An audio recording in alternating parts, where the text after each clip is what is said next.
Buen día, ¿cómo están? Continuamos con el estudio de los Evangelios. Este es el tema 28, las bienaventuranzas, cuarta parte. Dice la palabra de Dios en Mateo 5:6. Bienaventurados los que tienen hambre y sed de justicia, porque ellos serán saciados. Bueno, recordemos las últimas bienaventuranzas que estudiamos, aquellas primeras tres que nos hablaban acerca de la pobreza en espíritu, de llorar, de lamentarse por nuestro pecado, de el ser mansos para con Dios y para con los demás. Y ahora vemos lo que es tener hambre y sed de justicia. Bueno, primeramente vemos que el hambre y la sed son deseos muy importantes para cada uno de nosotros. Son necesidades que, si van creciendo, pueden quitar todo otro deseo que nosotros tengamos, puede quitarle toda importancia a todo lo demás que no sea saciar el hambre y la sed, si se encuentra en un alto estado estos deseos. Y viendo, tratando de entrar un poco en contexto de este pasaje, sabemos que el pueblo de Israel conoce lo que es pasar por hambre y por sed. Por ejemplo, lo vemos en la palabra cuando Dios los llevó al desierto para probarlos. Tuvieron que pasar por hambre y sed y tuvieron y recibieron muchas veces la bendición de Dios, de alimentos y de agua. Pero ahora sabemos que el hambre y la sed significa un gran deseo, un deseo principal, un deseo desesperado por algo, en este caso la justicia. Entonces esto significa que son dichosos, que son bendecidos los que viven desesperados, apasionados por la justicia, porque ellos serán saciados. Ahora, ¿qué es la justicia? Normalmente se conoce a la justicia como la forma de actuar, de juzgar conforme a la verdad y darle a cada persona según le corresponda. Eso es lo que se conoce normalmente como justicia. Pero cuando vamos a la palabra de Dios, la justicia tiene un significado aún mayor. Y es lo que vamos a estudiar en este momento. Vamos a leer estos dos textos. Dice la palabra en Romanos 3:20. Porque por las obras de la ley ningún ser humano será justificado delante de él, ya que por medio de la ley es el conocimiento del pecado. Y Romanos 5:1. Justificados pues por la fe, tenemos paz para con Dios por medio de nuestro Señor Jesucristo. Ahora vamos al punto de que todas estas bienaventuranzas representan lo que hace el Espíritu Santo en el corazón, en la vida de aquella persona que toca, que transforma, que va transformando.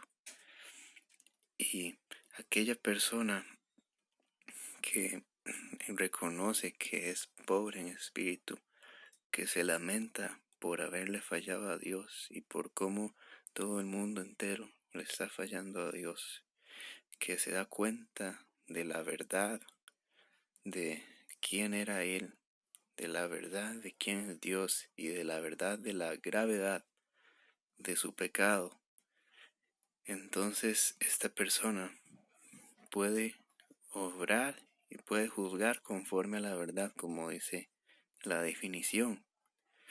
El problema, la verdad también, es que muchas personas, cuando no son tocadas por el Espíritu Santo, cuando no son nacidas de nuevo, tienen este sentido de la justicia. Ellos creen que obran, que actúan y que juzgan conforme a la verdad. Creen que son personas rectas, que son personas íntegras.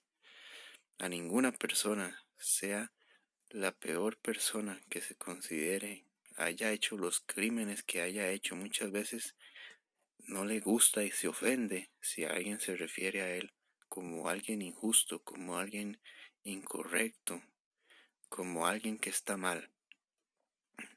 Esto es lo que sucede, que el orgullo que hay en el hombre naturalmente nos lleva a creer que somos justos por nosotros mismos, por nuestra propia prudencia, por lo que hacemos estamos bien.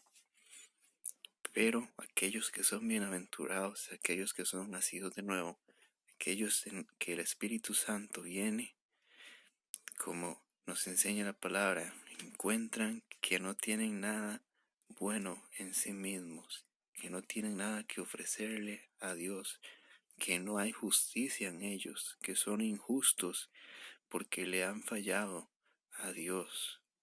Entonces encuentran toda su justicia en el Evangelio, en el mensaje del Señor Jesucristo, que Él vino a esta tierra y se entregó para redimirnos, para justificarnos, para restaurar nuestra relación con Dios, con el Padre. Entonces entendemos que por las obras de la ley, por todas esas normas, aún por los 10 mandamientos, ninguno sería justificado delante de él, aunque muchos decían ser justificados por la ley. Tenemos el ejemplo de los fariseos y su gran orgullo y que ellos se veían superiores a los demás porque ellos cumplían según ellos a su parecer la ley, cuando en verdad no era así. Y entendemos que la ley es para el conocimiento del pecado. La ley de Dios, los 10 mandamientos, todas esas leyes que el Señor daba al pueblo era para que entendieran que no podían hacerlas, que no podían cumplirlas en sus propias fuerzas y entendieran que somos pecadores. Y ahora entendemos que somos justificados por la fe en el Señor Jesucristo. Tenemos paz para con Dios por medio de Él. Él es nuestra justicia. Cuando tenemos nuestra fe puesta en Él, solo Él nos justifica. Y si por la fe estamos en Él, entonces somos justos delante de Dios, pero solamente por la obra del Señor Jesucristo. Ahora vamos a apoyarnos en 2 textos más. Vamos a Romanos 1:17, que dice: porque en el Evangelio la justicia de Dios se revela por fe y para fe, como está escrito, mas el justo por la fe vivirá. Y 2 Corintios 5:21, al que no conoció pecado, por nosotros lo hizo pecado, para que nosotros fuésemos hechos justicia de Dios en él. Ahora es necesario recordar y siempre tener presente en nuestras mentes que Dios es justo, y porque Dios es justo, Él no va a dejar impune a aquel que sea pecador, aquel que sea injusto. Dios, al ser justo, no nos viene a perdonar simplemente porque quieren.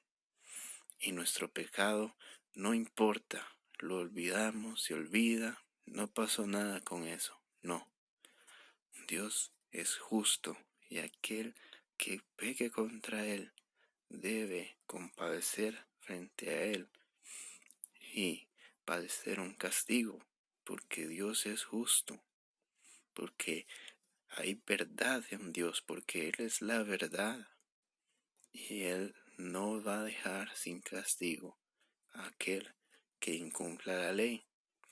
Por esta razón es que tuvo que venir el Señor Jesucristo, que tuvo que tomar nuestro lugar, que tuvo que hacerse pecado por nosotros, para que nosotros fuésemos hechos justicia de Dios en Él.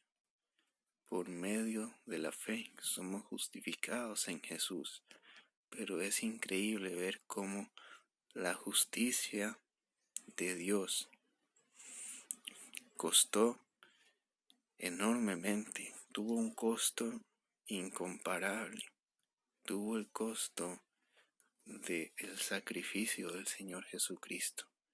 Y ahora entendemos cómo la justicia, para vivir justamente, muchas veces tendremos que sacrificar muchas cosas, pero es lo necesario delante de Dios y conforme a su carácter.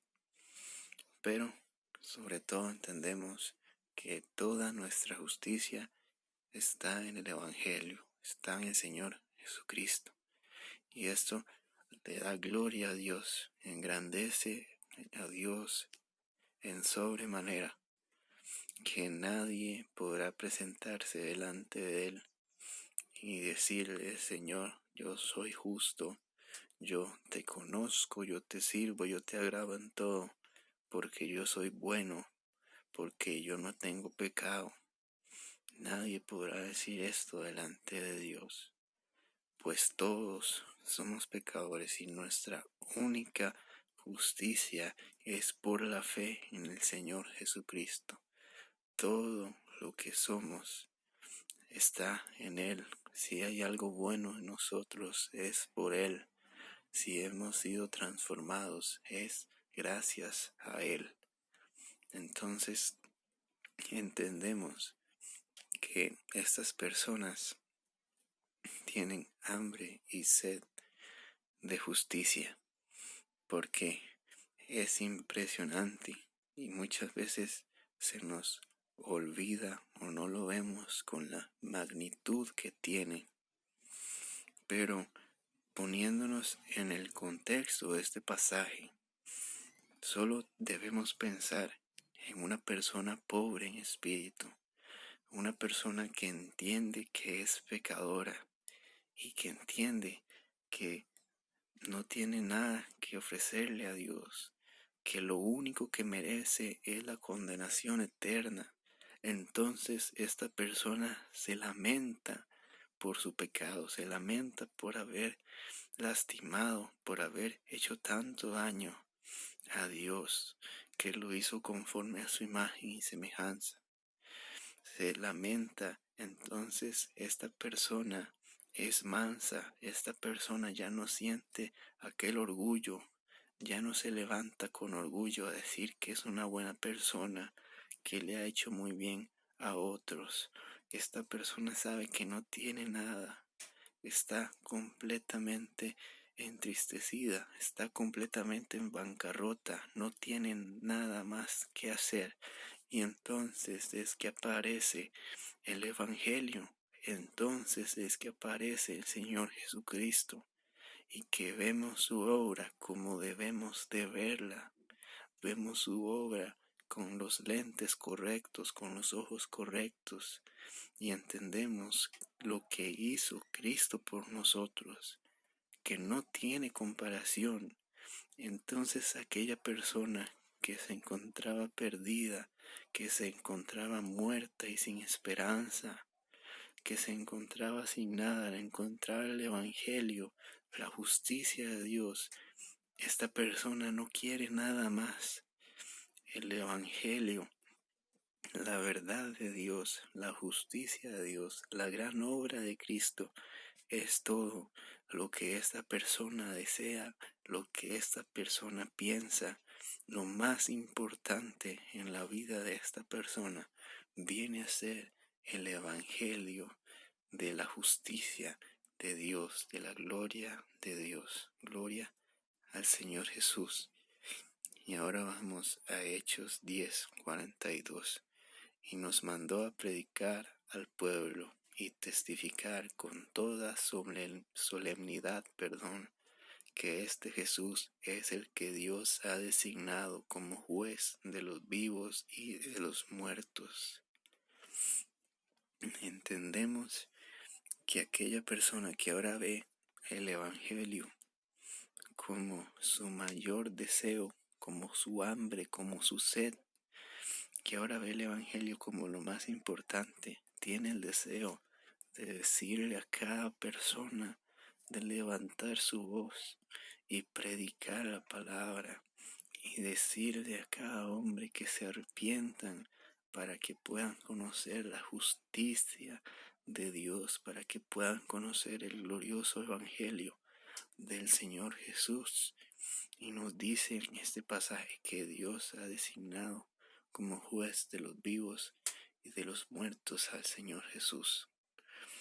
¿Qué juez más justo puede haber que Él conoce todas nuestras debilidades?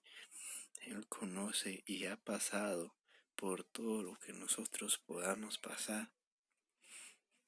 Él, siendo justo, es el justo juez de los vivos y de los muertos. Por eso, el Evangelio es el único camino al Señor. Jesús es el camino, la verdad y la vida. Por eso, aquella persona que tiene hambre y sed de justicia viene a Jesús sin ofrecerle nada, sin decirle nada, sin preguntarle nada. Esa persona que tiene hambre y sed de justicia, que sabe que no tiene nada que ofrecerle a Dios, que está en bancarrota espiritual, viene ante Dios a buscar su justicia y encuentra su justicia, y es como encontrar el tesoro escondido por el que vale la pena dar la vida, darlo todo. Solo aquella persona que haya experimentado las bienaventuranzas anteriores ve el Evangelio con la grandeza, con la solemnidad que en verdad tiene. Solo la persona que haya llorado por su pecado, que se haya dado cuenta que es pobre para con Dios, que se haya dado cuenta de que su orgullo le había cegado mucho tiempo, esta persona ve el Evangelio con los ojos correctos, como aquel encarcelado que un día ve que su puerta es abierta y que puede salir, que alguien ha pagado su fianza, que alguien le ha dado la libertad, como aquel esclavo que un día es liberado, que un día puede salir, que un día puede ser libre de la esclavitud. Gracias al Señor Jesús, pudimos ser libres de la esclavitud del pecado. No solamente que estábamos siendo esclavos, sino que estábamos muertos en nuestros delitos y pecados, como dice Efesios 2. Pero la justicia de Dios se mostró en el Señor Jesús. No simplemente nos perdonó sin ningún criterio, olvidando todo, no. Él entregó a su Hijo. Él entregó a su Hijo para que nosotros pudiésemos venir delante de Él para ser reconciliados. Esta es la justicia de Dios, el Evangelio, la obra del Señor Jesucristo en la cruz, que es digna de ser recordada, que es digna de ser exaltado el Señor Jesús por todos los tiempos, por su gran obra en la cruz que fue una vez y para siempre. Amén. Pero en el siguiente estudio todavía tenemos que aprender más acerca de qué representa esta hambre y sed de justicia. Por el momento sabemos que es mirar la gloria, la grandeza del Evangelio, de lo que ha hecho Dios por nosotros, en Dios Padre enviar a su Hijo y Dios mismo, el Señor Jesucristo, entregar su vida para reconciliarnos con Él, para reconciliarnos con el Padre. Pero vamos a seguir estudiando más acerca de esto. Gloria a Dios, cada semana, si Dios quiere, habrá un nuevo mensaje bíblico y un poema cristiano. Suscríbete, deja tu like y comparte el video si te gustó. Dios te bendiga.